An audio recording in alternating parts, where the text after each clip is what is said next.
لا شريك له وأشهد أن محمدا عبده ورسوله لا نبي ورسول الله. اللهم صل وسلم وبارك على نبينا محمد وعلى آله وصحبه ومن والاه ولا حول ولا قوة إلا بالله. أما بعد ya alhamdulillah, kebersyukuran atas sebuah keniscayaan dan salawat serta salam semoga senantiasa tercurah ke hadirat Rasulullah SAW, berikut para keluarga, sahabat dan para pecinta risalah dan masyarakat mulia hingga akhir zaman. Mudah-mudahan kita yang hadir pada kesempatan siang hari ini bisa menjadi bagian dari golongan orang-orang yang mendapatkan syafaat mulia kelak. Amin. Teriring doa seluruh pengurus dan jemaah masyarakat Badar senantiasa Allah rahmati, berikan hidayahnya hingga istiqomah menjalankan seluruh kegiatan ibadah dan muamalahnya dan istiqomah dalam menjalankan keislamannya hingga mencukup husnul khatimah sampai berkumpul kembali di surga bersama Tuhan. Hari ini kurang lebih sekitar 20 hari lagi kita jelang Ramadan. Ini bulan Sya'ban, di mana bulan yang kata Rasulullah SAW banyak dilalaikan. Kenapa dilalaikan? Di bulan Rajab apa yang kita lakukan dalam peribadatan dilipat gandakan. Ada ganjaran yang lebih banyak ketimbang bulan-bulan yang lain karena bulan haram. Ada 4 bulan haram, yakni Rajab, Dzulqa'dah, Dzulhijjah, Muharram.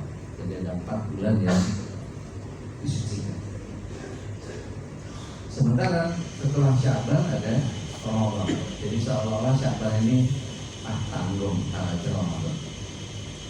Seolah-olah Sya'ban ini tidak banyak orang mengerjakan kebaikan-kebaikan.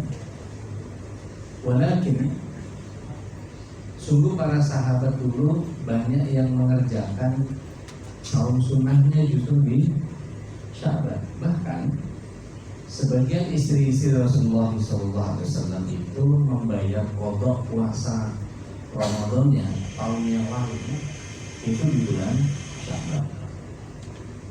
Makanya kemudian terjadi beberapa silang pendapat soal nyawal dulu atau bayar qadha puasa dulu. Menurut lafaz hadis, barang siapa yang mengerjakan Ramadannya kemudian dia saum 6 hari Syawal, maka ganjarannya bla-bla. Seolah-olah yang namanya saum Syawal itu harus dituntaskan dulu Ramadan. Akan tetapi kalau kita lihat faktanya, ternyata beberapa sahabat, terutama sahabiyah, mereka justru bayar qadha puasanya di bulan Sya'ban. Maka ini bulan di mana kita dikatakan oleh Rasulullah SAW, barang siapa tidak terbiasa saum, maka kalau sudah lewat nisfu Sya'ban tadi malam, maka tidak boleh lagi saum. Sejatinya Ibunda Aisyah radhiyallahu anha menyatakan bahwa Rasulullah SAW itu paling banyak saumnya hampir seluruh Sya'ban, cuma memang tidak sebanyak Ramadan. Beliau Rasulullah banyak mengerjakan saum di bulan Sya'ban, tapi lebih sedikit dari Ramadan. Para salaf dulu itu menghadapi Ramadan itu 6 bulan sebelum Ramadan sudah prepare. Di antara preparationnya adalah meminta kepada Allah dengan doa yang dari Yahya bin Abi Katsir. Doanya unik. Ada 3 frase tapi maknanya Masya Allah dalam. Allahumma sallimna ila Ramadan wa sallim lana Ramadan wa kasalamhu minni mutaqabbal Ini kalau diterjemahkan kira-kira Allahumma salimna ila Ramadan, ya Allah selamatkan aku sampai ke bulan Ramadan. Artinya dikasih kesehatan, dikasih kebugaran, dikasih kewarasan, dikasih keberkahan rezeki sehingga bisa buka, bisa sahur. Karena di Timur Tengah sempat ada acara radio yang kemudian melibatkan seorang narasumber masyayikh, yang kemudian ada seorang kakek yang nelfon. Pertanyaannya menyebabkan narasumbernya menangis dan tak sanggup meneruskan siaran. Pertanyaannya begini, begitu sampai kepada soal jawab. Jika berpuasa tapi tidak berbuka dan tidak sahur, hukumnya bagaimana? Ditanya balik sama masyayikhnya, alasannya apa kok nggak mau buka sama sahur? Nggak ada yang dimakan.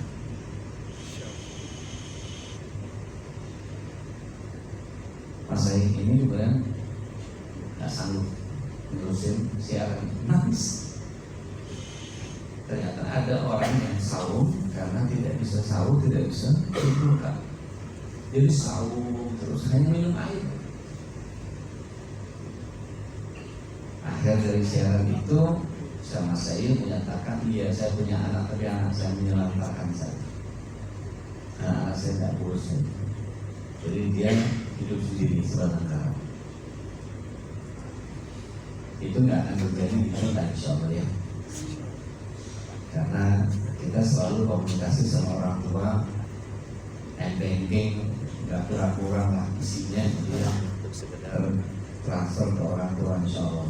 Dan bahkan doanya senantiasa kita panjatkan. Bahkan ada yang mendoakan orang tuanya di tiap sujud. Allahumma salimna ila Ramadan, ya Allah selamatkan kami sampai ke bulan Ramadan. Wassalim Ramadan di fase yang kedua, dan selamatkan saya dari Ramadan. Maksudnya meminta kepada Allah SWT agar keberkahan, fadilah, ganjaran, keutamaan, pahala yang berlipat ganda, Lailatul Qadar yang ada dalam bulan Ramadan jangan sampai kita kelewatan. Jangan sampai kita nggak dapat. Allahumma salli Ramadan. Kemudian frase yang ketiga, wa tasalamhu minni mutaqabbala, dan selamatkan Ramadan dari aku. Kita kadang-kadang suka berlebihan di dalam mengerjakan amal saleh. Contoh misalnya kebaikan tapi ternyata keburukan. Masjid Al-Badr ini selama Ramadan pokoknya buka puasa dari saya. Wah, keren kan? Keren, tapi menutup kemungkinan orang lain untuk melakukan yang hal sama. Padahal sebetulnya ya udah aja bareng-bareng, kalau ada yang mau bawa makanan kita makan aja bareng-bareng. Gak usah pakai ngeblok-blok gitu. Mau tamak sama pahala boleh, tapi enggak gitu. Nah, kebaikan-kebaikan yang jadi buruk seperti itulah yang kemudian dihindarkan. Doa ini tidak berhenti sampai Ramadan. Begitu selesai Ramadan, 6 bulan kemudian para salaf minta sama Allah SWT, di antaranya doanya, Allahumma rabbana taqabbal minna fi kulli ibadatina fi Ramadan. Sholatana, tilawatina, warqa'ana, wa sujudana, wa qa'udana, wa ta'abudana, wa ta'amim tasirana ya Allah, ya Rabbana. Jadi minta bahwa selama di yang dia lakukan kegiatan itu dari bulan sholat, tarawih, semua minta diterima kepada Allah SWT. Bayangkan 6 bulan berdoa minta itu saja. Kita kadang-kadang masuk syawal kembali ke asal ya. Kita ya, ada saya di sini, nggak usah nolong gitu. Nah, persiapan di antara orang yang kemudian masuk Ramadan, yang pertama adalah taubat. Persis sama Riyadhus Shalihin di bab yang kedua. Jadi para ulama, terutama Imam Nawawi, menyatakan 3 hal yang harus dilakukan kalau kita mau melakukan pertobatan. Yang pertama, membenci perbuatan maksiat yang kita lakukan. Yang kedua, meninggalkan sama sekali. Dan kemudian yang ketiga, berazam untuk tidak mengulangi lagi. Dalam arti apa? Putuskan circle. Jadi kalau kita berteman sama orang jahat, itu kalau ada apa-apa kita keseret. Ada tetangga saya, anaknya rajin, dia minjem catatan ke temannya. Begitu ke bawah catatan ini dibagikan ke rumah temannya. Pas kakaknya lagi makan, datang tim guru serga, pas dia datang balikin buku, pas ke gap, diproses dulu, diperbal, terus kemudian ditanya ke orang tuanya, ditelepon, anak bapak ada di kantor polisi. Loh, ada apa? Minta pulsa ya? Dari dia, ternyata enggak pulsa. Ternyata anaknya saya nganterin buku catatan, ternyata kakaknya juga dia nggak ikutan, udah dijemput pulang. Artinya ini nggak apa-apa belum bisa seret-seret. Nah, kalau misalnya ada kerabat kita nggak niat apa-apa masuk ke situ terus dia diincer melakukan perbuatan maksiat, kita bisa seret-seret. Nah, kalau berkaitan sama manusia kata Imam Nawawi, maka kembalikan haknya, minta kehalalannya. Kita ngomongin dia, kita ngumpat dia, misalnya minta halal itu. Satu kali di Timur Tengah juga pernah terjadi seorang masyayikh, dia ditelepon sama seseorang, tidak jelas. Assalamualaikum Syekh. Waalaikumsalam. Boleh minta rekening nggak sih? Untuk apa? Saya merasa buat apa? Ya merasa aja. Ada yang saya ingin berikan kepada Syekh. Nah, tujuannya untuk apa dulu? Jadi gini, saya pernah membicarakan antum di satu majelis. Antum itu begini dan begini. Jadi saya minta kehalalannya dengan saya transfer sejumlah uang. Kata mas saya langsung arah dulu. Keji betul perbuatan antum, fitnahan kayak begitu. Anda nggak akan pernah ridho, Anda nggak akan pernah halalkan kegiatan antum itu kecuali antum sudah bersihkan nama aneh di majelis yang antum waktu itu mau. Wah, kira-kira repot ya? Ngumpulin orang segitu banyak lagi terus nyampein hal yang kebalik. Dia harus cabut apa yang dia katakan. Waduh, repot. Tolong kasih, tolong rekening dia saya transfer. Berapapun aku transfer sebelum aku minta maaf sama saudara-saudara antunya karena digibahin. Assalamualaikum.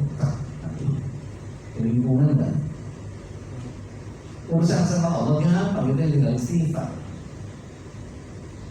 Urusan sama manusia itu panjang urusan.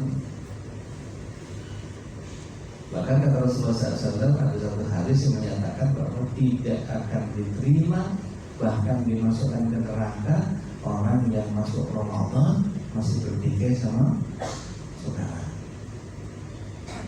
Mungkin hadis itu yang menyebabkan kita menjadi penjaga kompas kalau menjelang Ramadan. Sebelum masuk Ramadan, ketika langit masih memutih, apalah segala macam itu bahasa tidak jelas itu. Berarti banyak begitu. Itu nggak usah.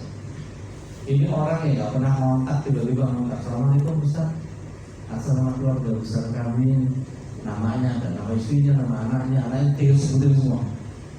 Mohon maaf atas kesalahan yang mungkin selama ini kita terus sudah tak jelas ini. Bikin salah enggak, selalu kita bikin. Maklum, model kayak saya ini konsultan, di kontak konsultan. Ustaz, masalah ini itu ada konsultan. Jadi nggak perlulah kita meminta maaf untuk hal yang tidak tahu kita melakukan kesalahan atau tidak. Islam mengajarkan kepada kita minta maaflah jika kita melakukan kesalahan atau punya potensi kesalahan. Contoh, MC bawain acara, ada bercandanya ini itu biasanya di akhir omongannya, jika ada yang kurang berkenan dari apa yang saya bawakan, maka mohon dibutuhkan untuk maaf ya sebesar-besar. Itu wajar. Ustaz habis ngomong Alhamdulillah wassalamualaikum, wajar karena ada yang bisa disampaikan. Umar bin Khattab radhiyallahu anhu juga pernah menyatakan bahwa banyak bicara banyak dosa, banyak bicara banyak salah, banyak dosa. Banyak dosa membuat kita masuk neraka. Bahkan Umar itu saking obatnya kental kepada Allah SWT, sampai ketika mendengarkan ada kabar bahwa ketika ada 100 orang 99 masuk surga, 1 orang masuk neraka, aku khawatir yang 1 itu saya.